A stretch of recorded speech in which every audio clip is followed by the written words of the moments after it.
testimony today. Everybody's got a different testimony. Mine is very different from most people's.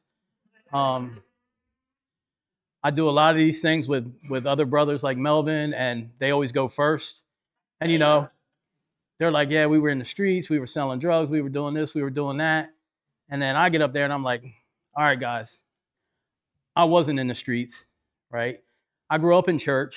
My mom worked at the church, so I was at church every chance she got to bring me there, that I wasn't kicking and screaming or I wasn't sick. Like, I was at church. Sunday morning, Sunday night, Wednesday night, Thursday night, we had stuff going on. And because she worked there, she had to be there for all kinds of extra stuff. So sometimes we were there Saturday too. So went to church my whole life.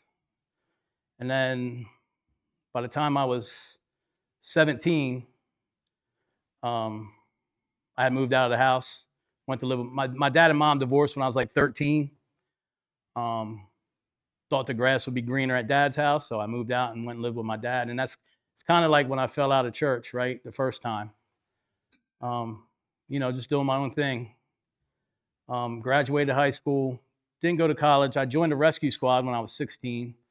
So I've always been in the community helping people. So I did that from 16, graduated high school when I was 18 in 1996. Jeez, I'm old. And through working with the rescue squad and volunteering with them, I got to know a lot of police officers in Millville. And I knew right then, once I met these guys, that's what I wanted to do. I wanted to be a police officer. And, you ask a lot of cops, why did you take this job? A lot of them will say for the salary and the benefits. The salary is nothing. And I mean, the benefits used to be good, but they're not even that great anymore. But I truly did it to help people, to help my community. I grew up in a diverse setting. Like, I went to school with everybody, like white people, black people, Puerto Rican people. Like, we all got along. We all went to school together. There was no diversity taught in my house. So that made me good at what I did in the community, because I could connect with everybody. So yeah, I rose up quick through the ranks in the police department. I started out part-time in Millville, and within a couple of years, I got hired full-time in the city of Bridgeton. And started out in patrol, quickly moved into community policing in the housing units, and the projects. Developed a lot of contacts within those housing projects, again, which makes being a police officer possible, because you can't solve a crime on your own. You got to be able to communicate with the community to gather information, and that's what made me really good at what I did. But in the meantime, I had stopped going to church altogether. Sunday, Monday were my days off, and I usually worked overtime, so I couldn't go to church, right, because I'm working. So we talked to a pastor one time in Bridgeton about missing church, and he said, "You're doing God's work on the street, you don't need to be in church." Okay, well, sounded good to me, right? Made sense. We're out here in the community helping people. I wish back then I knew what I knew now, because I probably would be retired sitting up somewhere right now. But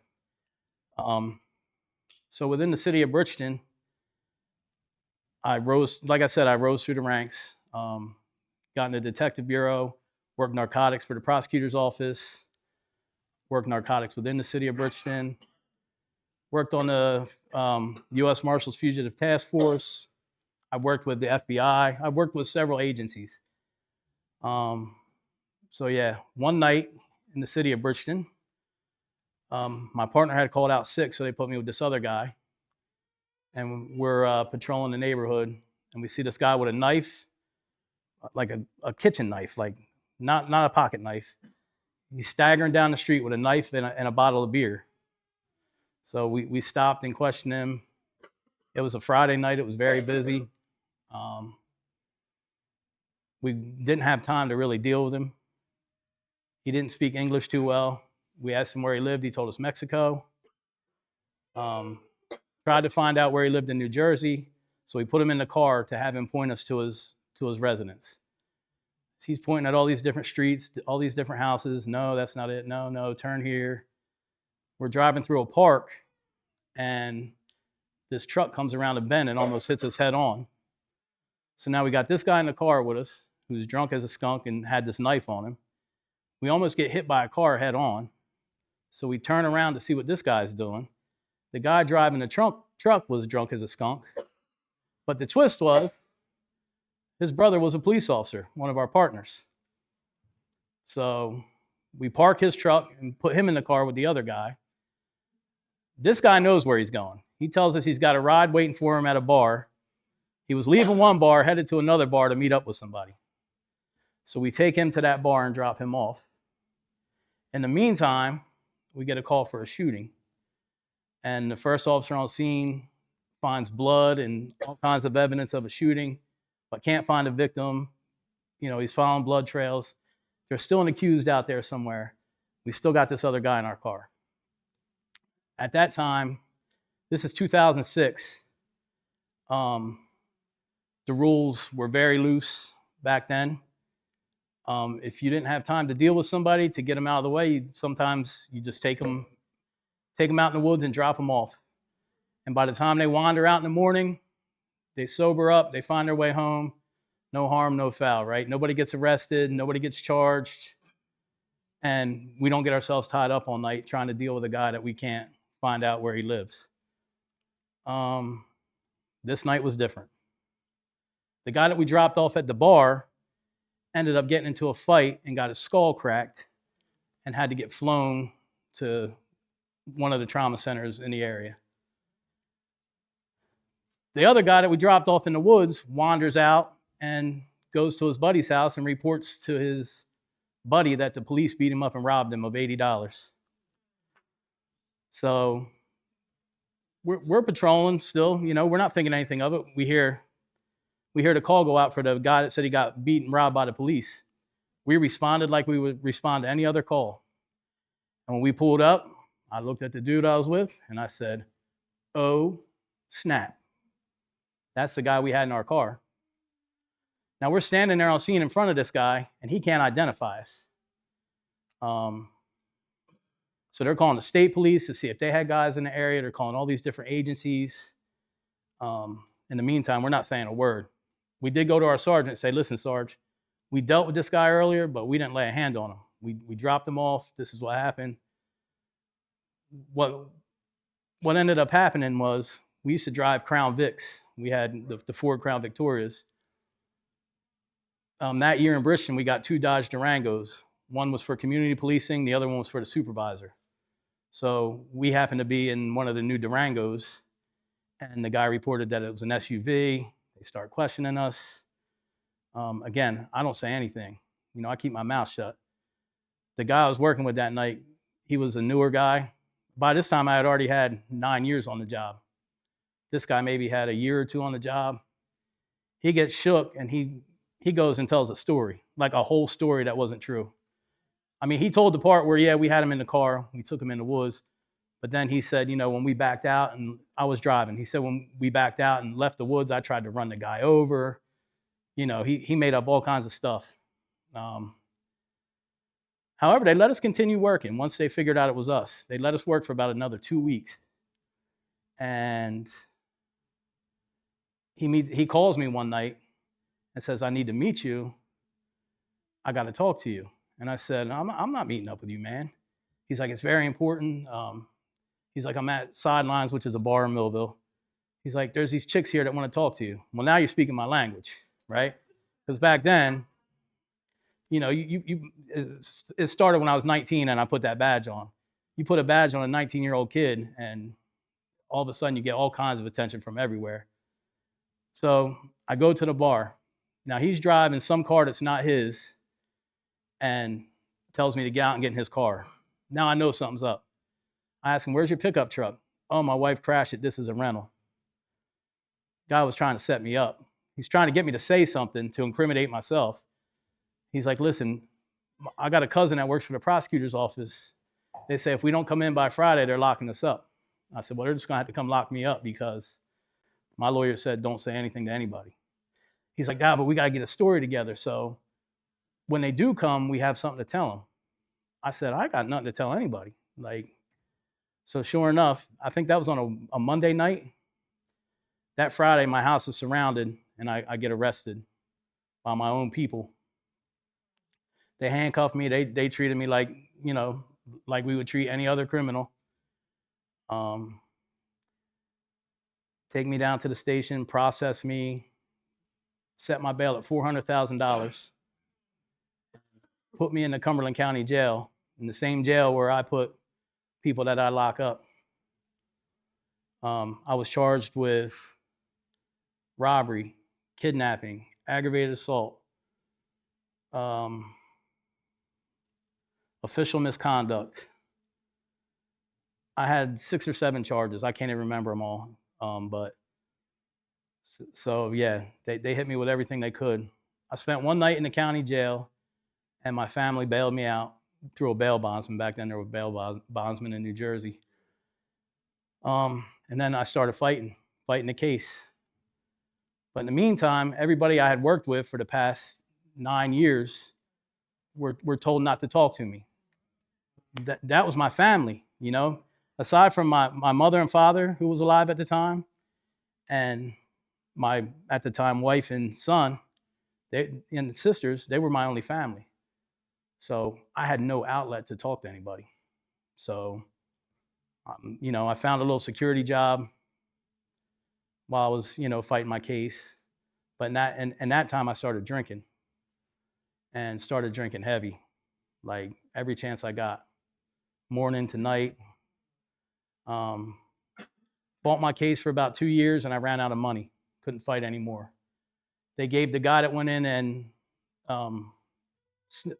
gave a statement, 3.5 years in state prison. My offer started at 20 years, 85%. So I would have had to do like 17 and a half on 20. And I'm like, no way, I'm not taking that deal. I didn't do anything, not to warrant that.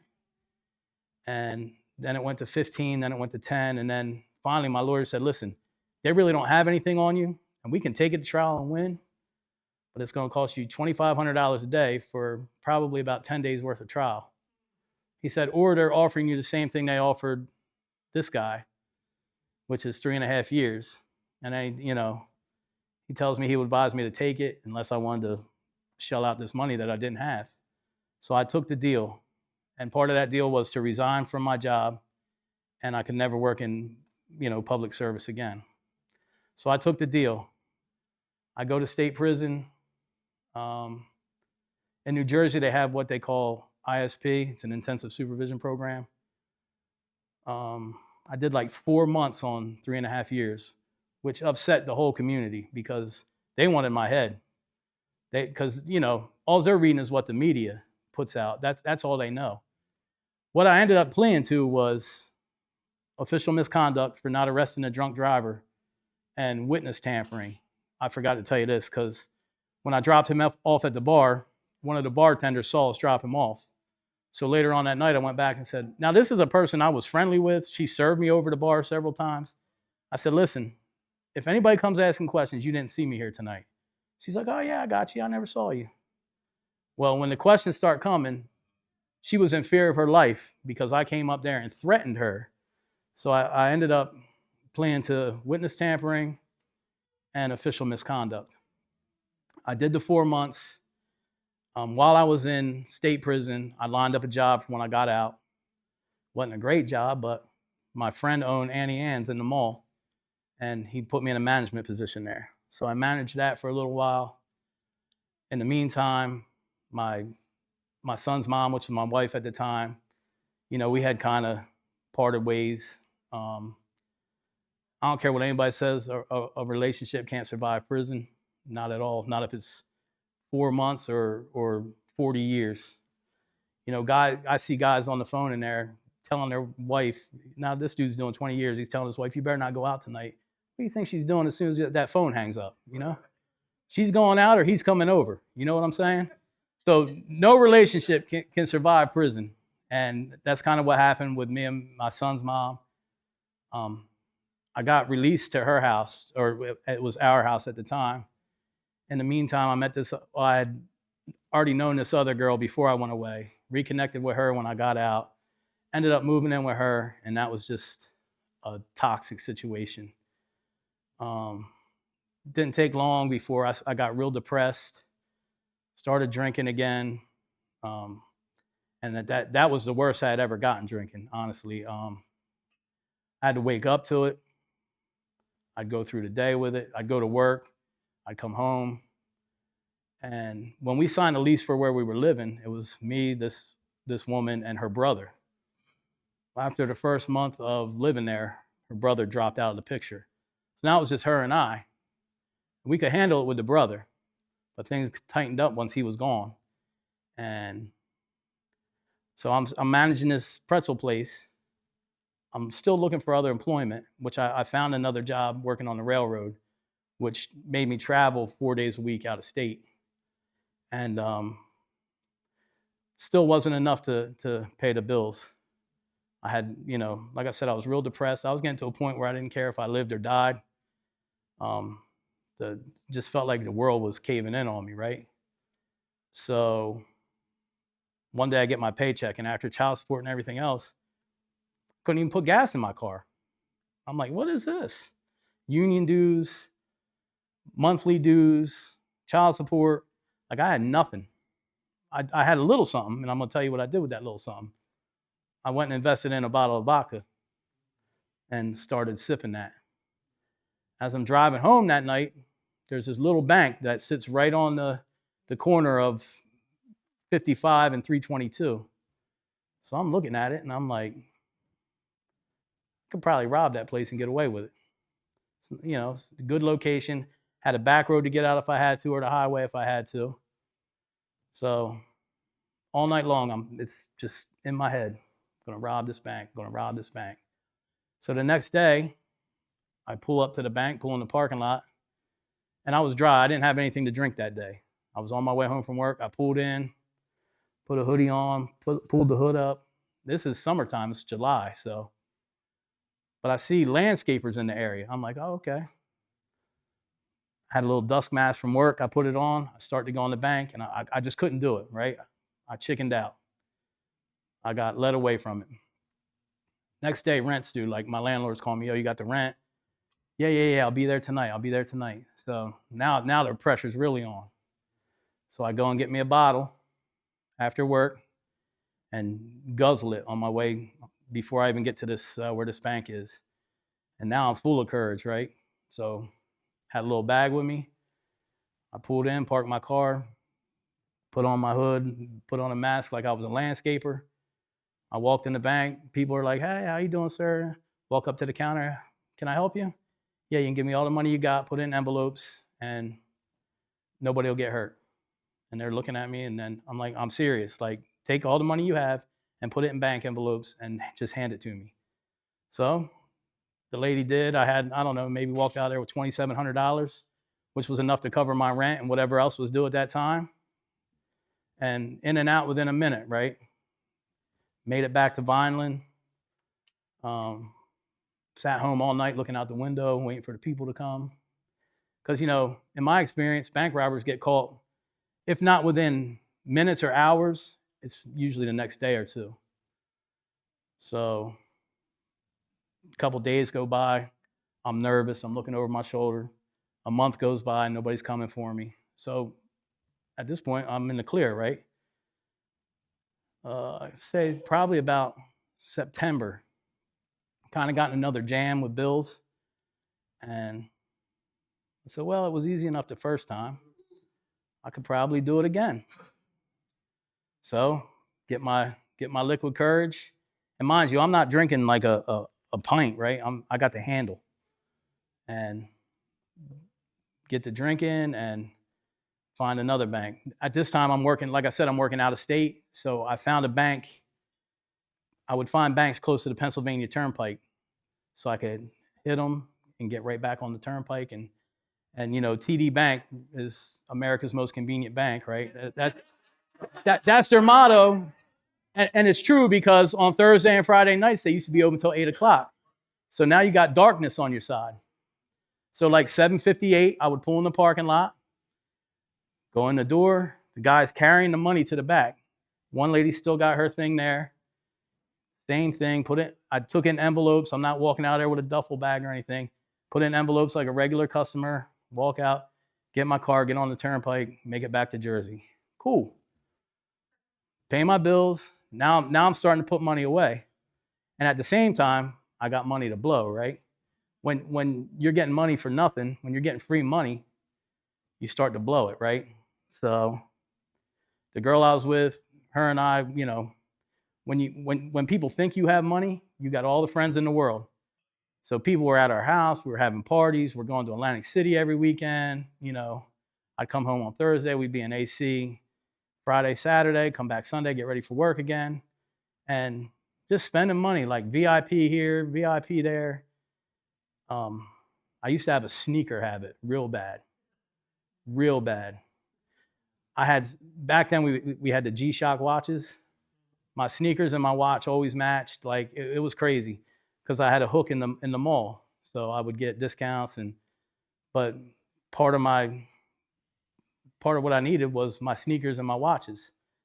So I don't know. So this continues, right? This goes on. I end up robbing 7 banks between New Jersey.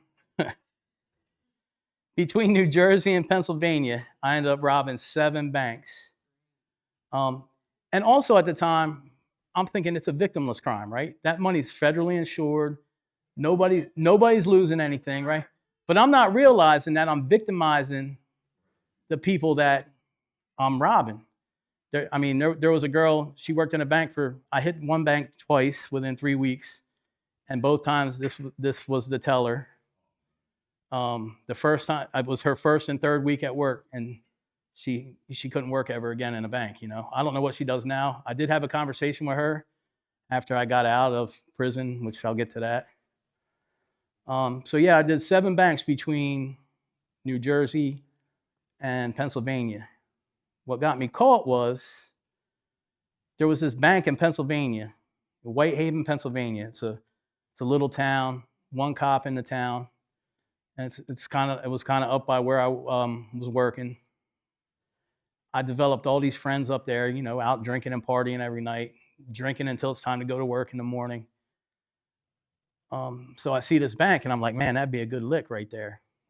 Small town. So I go in there on a Thursday night. They closed at 5. So I went in there like 10 minutes to 5.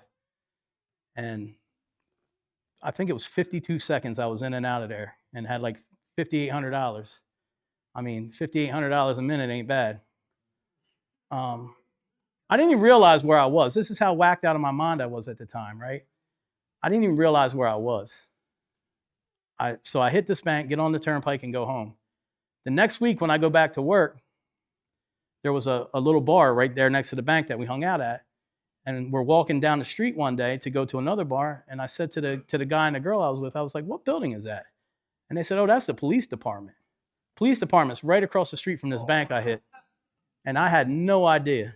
None. That's how whacked out of my skull I was. I was just, at this time, this was like late November. My goal at this time was just to make it through Christmas for my kid. And again, I didn't care.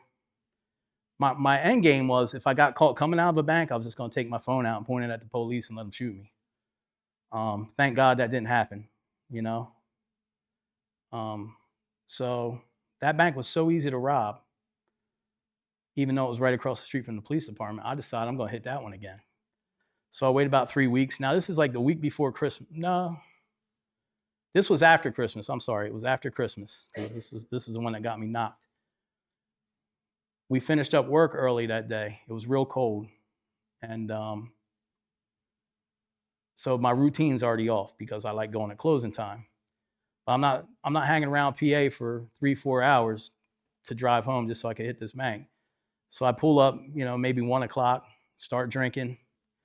I drank a little bit too much and kind of passed out in my car. And when I kind of came to, like looking around, like, what am I doing? Oh yeah, that's right. I'm about to to do this. But now, I'm not comfortable because I was out for too long, so I don't know what's around me. I look in the rear view, and there's a Ford Explorer sitting behind me with an old man in it, just sitting there. So at this point, I decide I'm not robbing this bank. All right, it's too dangerous. It's too risky. I pull out of the parking lot. This guy follows me. My goal is to get to the turnpike and just punch it. First road I turn down to get to the turnpike, there's a cop sitting at the other end. So I quick made a right, tried to make a left out the other road, and there was a cop from a neighboring town sitting at that road. So both roads I had to go to the turnpike were closed. And by this time, the guy in the unmarked Explorer pulled up behind me, and they pinned me in on this little side street. They get me out of the car. I'm asking what's up because I didn't have a tag on my car. I took my tag off and put it upside down in the back window just so it couldn't be easily readable. And what's going on? Oh, you stopped me for my tag? Yeah, guys at work were messing with me. They put it on upside down. I didn't want to drive like that, so I took it off. I think I'm talking my way out of this. I can read the guy's lips on the phone. He's like, I'm 100% sure it's him. So now I know I'm cooked. I'm still not saying anything. They take me to the police station, and they just sit me in this room. And I'm like, yo, can you tell me what's going on? And they're telling me we're waiting for another agency to get here. I know what they're waiting for. They're waiting for the feds to get there. So the feds come. They talk to me. I just talked my way out of it. I had nothing on me. I didn't do anything. They searched my car. The only thing they found in my car was, vodka bottles. And thank God I didn't get locked up for DWI in Pennsylvania because I'd probably still be there. And this was like 2010. So, because they don't play up there. There's no rules in Pennsylvania when it comes to incarcerating people. So they didn't even charge me with that. They impounded my car, and in the meantime, the feds are questioning me. I don't tell them anything. They're like, all right, well, we think you robbed at least one bank, but we think you did at least 3 more. I'm like, I don't know what you're talking about. I'm just up here working. I'm trying to get home. They say, all right, you're free to go. They went and got my car for me out of the impound, drove it back to the police station, handed me my keys and said, you're free to go. And they left. So I'm walking out the door, keys in my hand, and there was this one cool cop there from one of the other towns, and he was like, you had a chance, man. He said, you could have done the right thing. He's like, don't think it's over. And I got to the door and I turned around and said, hey, can you call those feds back? He's like, they're going to their kids' games. Like, they're probably not going to come back. I said, they're going to want to hear what I have to say. So they ended up coming back. I asked them what they could do for me. They said, listen, you tell us every bank you robbed, we'll indict you for one. We'll just roll all the other ones in as an information because we just want to close those cases, and you'll get sentenced for robbing one bank. I'm like, can I get that in writing? They said, we can't get it in writing, but we'll get the U.S. attorney on the phone, which they did. And so I told them about the banks in Pennsylvania, which was 3 of them in Pennsylvania. And they start closing everything up. And they're like, all right, don't you feel better now? I'm going to get ready to process you, take you to the jail. I'm like, hold on, guys, I'm not done yet. And they were shocked. They were like, what do you mean you're not done yet? I said, I got to tell you about the banks in New Jersey still. And they were like, there's more? I said, yeah, there's 4 more. So gave them all the banks. They take me to this crazy place in Lackawanna County, PA. Are you really? So you know what I'm talking about, Lackawanna County Prison. So yeah, they take me there. So now I'm waiting on the lawyer. Lawyer calls me, kind of runs down the sentencing guidelines for the feds, tells me I'm probably looking at 5, maybe 6 years at the most. I'm like, all right, I can do 5 or 6 years, So a couple days go by, the lawyer comes to see me. I'm not expecting him. They bring me down there to the little office, and he says, we have a problem. I said, what's the problem? He says, New Jersey does not want to honor the deal that Pennsylvania gave me. He said, their regional offices, it's in another state. And he said, the Cumberland County Prosecutor's Office wants your head. just because of my past, and they wanted to see me fry because they thought I got off light on the cop stuff. You know what I mean? So now I'm sweating that. He's like, I'm going to talk to him. I'm going to try to get this all worked together. Like, I waited a month before I heard from this man again. And he finally comes and tells me that the deal was good. And then he gives me my plea agreement to sign. So now when you sign a plea agreement in the feds, they give you the maximum sentence is on that piece of paper that you sign. My maximum sentence was 140 years because each bank carries 20 years. So I'm looking at this paper and it says 20 to 140 years. I said, I'm not signing that. Are you crazy? I said, I told you I could do 5. I could probably do anything under 10, but 10 or more, forget it. He's like, no, this is just, they have to tell you what your maximum penalties are. He goes over the sentencing guidelines with me. 5 to 6 years was the maximum, but I ended up getting 7 years because one of the banks I went into, a girl said she believed I had a gun in my hoodie pocket, even though I never mentioned a gun, never showed a gun, didn't have a gun. Because she believed I had a gun, it enhanced it by, 12 months or something like that. So I got sentenced to 7 years and 1 month in federal prison.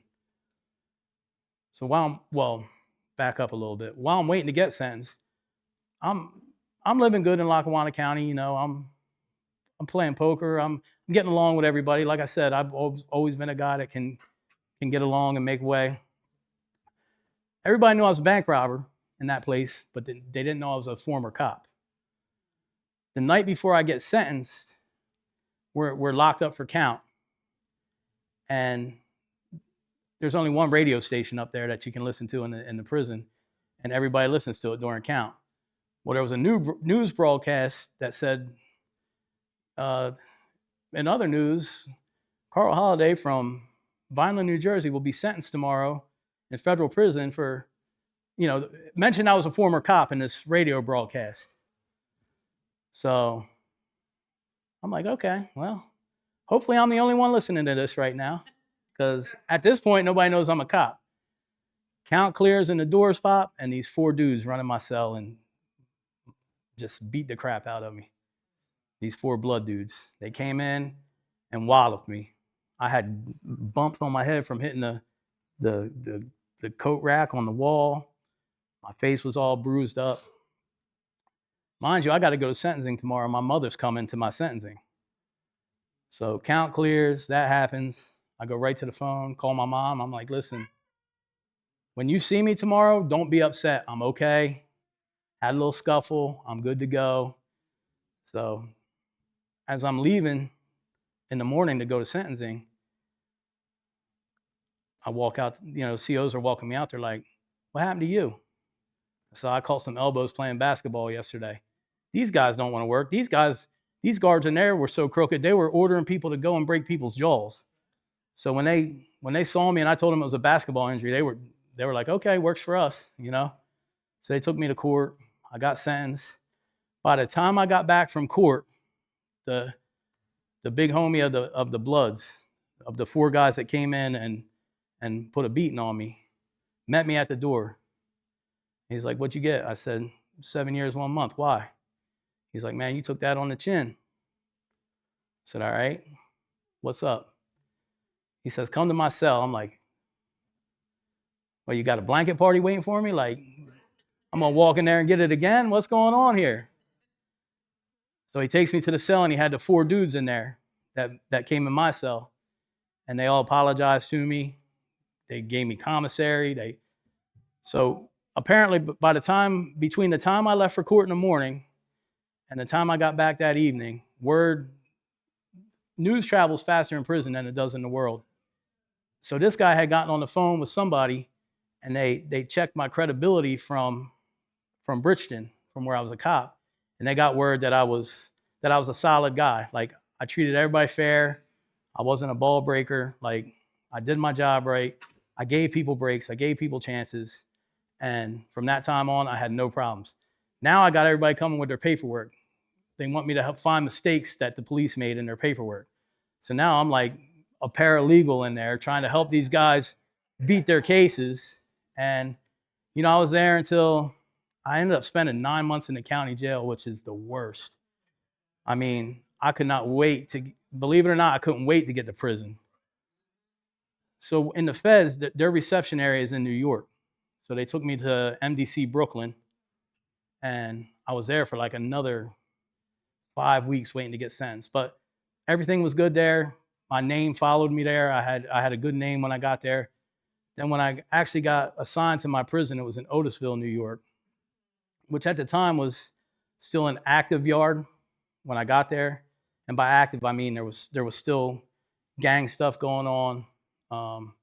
Still had to have good paperwork. Couldn't be a snitch. Couldn't be a child molester. All those things will get you ran up top into you got to check in and get shipped out somewhere else. But my name followed me there. I had a good name there. And then that ended up turning into what they call a drop yard.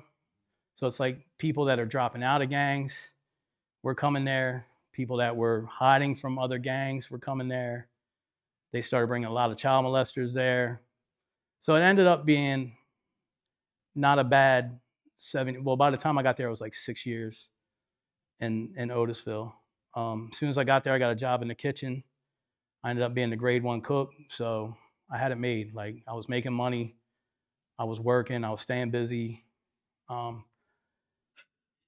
got released in 2016 to home confinement. They didn't want to put me in a halfway house because the halfway house would have been around here. They were worried about the liability of putting me in where there's people that may or may not know me. So I had to sit a little bit longer than other people did to get my early release, but they let me out 6 months on home confinement. And, the whole time I was in there, it was like before I got locked up, I had all this pressure on me, right? I felt like I wanted to die. I didn't care. I really didn't care what happened. I didn't care if I got killed in a car crash. I didn't care if I got shot. I didn't care what happened. Just so much pressure, the weight of the world on my shoulders. And I found freedom in prison. Started praying, started reading the word. I didn't go to church in there because I didn't want to be known as that, oh, you came to prison and found Jesus, because, everybody knows Jesus lives in jail and prison, because that's where everybody finds him. I had already known him. I had walked away. I prayed, read my word, got released, got out, got a job fairly quick, and met a young lady. We ended up getting married, and we were going to church. We were serving in church together. We were the outreach coordinators in our church at the time. Then COVID hit. And our church didn't shut down, but like all the extra stuff shut down, like the outreaches stopped.